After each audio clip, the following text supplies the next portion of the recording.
As we can see, all the focus is on Samarkand right now, but back in New Delhi, an important visitor is in town, Catherine Colonna. She's the Foreign Minister of France. She arrived in India on Tuesday with one message from President Emmanuel Macron to offer a no-limits partnership to India. Did she do that? Let's find out. Minister Colonna held three important meetings in Delhi. She met Prime Minister Narendra Modi, of course, the External Affairs Minister S. Jaishankar, and National Security Advisor Ajit Doval. The discussions covered multiple political and economic issues like the war in Ukraine, the food and fuel crisis, China's aggression in the Indo-Pacific, UN reforms, and climate change. First up, let's take a look at the key takeaways. Number one, India and France have announced two trilateral partnerships, one with Australia and another one with the United Arab Emirates. Both these trilaterals will focus on the Indo-Pacific. Their ministers will meet on the sidelines of the UN General Assembly in the coming weeks. Number two, the focus on blue economy. Now, what does that mean? Blue economy refers to the sustainable use of maritime resources for economic growth, like fisheries or tourism, or even maritime transport. India and France will cooperate in these spheres. In fact, India will be the country of honor at the Sea Tech Week in Brest. It is basically a global forum on blue economy. Let's talk about takeaway number three now, nuclear cooperation. France will work with India to develop the Jaitapur nuclear plant, and once completed, it will be the largest in the world. Takeaway number four, France is hoping to welcome more Indian students, to be precise, 20,000 of them by the year 2025. And finally, takeaway number five, UN reforms. Minister Colonna reaffirmed her support for India's permanent membership in the Security Council, and that's crucial. France is a key strategic partner for India, and the reason for that is simple. France isn't just a European power, it is also an Indo-Pacific power. How so?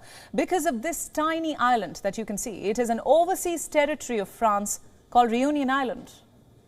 It is located around 1,000 kilometers off Madagascar in the Indian Ocean. This makes Paris an Indo-Pacific power. Plus, they offer more options for India. You see, the Indo-Pacific is becoming a saturated playground. You have the Quad, you have the AUKUS, you have the Five Eyes Alliance. So India too is keeping its options open essentially, and that's where France slots in. The AUKUS alliance was an embarrassing snub for them. Australia ditched them to make submarines with the US and Britain. So what does France do? Turn to India for alternatives, sort of like a non-Anglophone Indo-Pacific alliance. But the question is, what's in it for India? For starters, military partnerships. India has already bought state-of-the-art Rafale jets from France. It is the second largest arms supplier to India, the first one being Russia. The next step of this partnership, however, is technology transfers and joint ventures.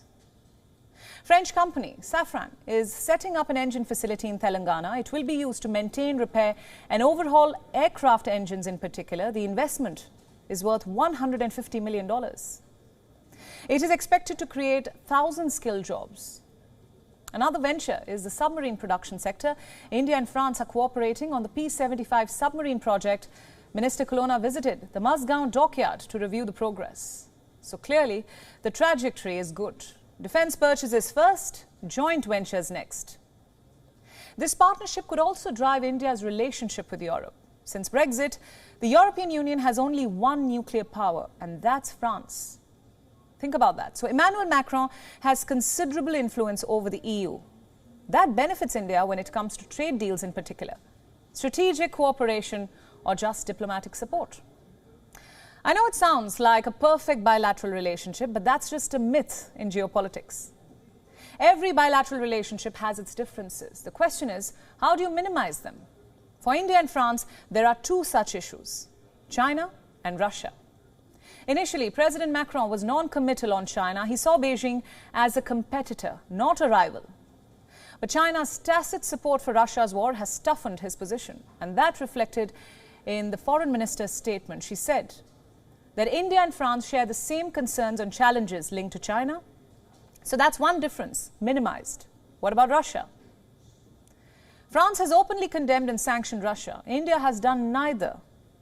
Minister Colonna was asked about his policy difference in an interview, and here's what she said. I quote, "We know the differences in our relations vis-a-vis Russia." She added, "We do respect your country's decision to keep going with some relations." Now that should encourage India. Like I said, It's all about keeping your options open. Because remember, the ultimate objective isn't to create a US-led Indo-Pacific order. It is to create a multipolar Indo-Pacific. And for that, both India and France need each other's help. WION World is One is now available in your country. Download the app now and get all the news updates on the move.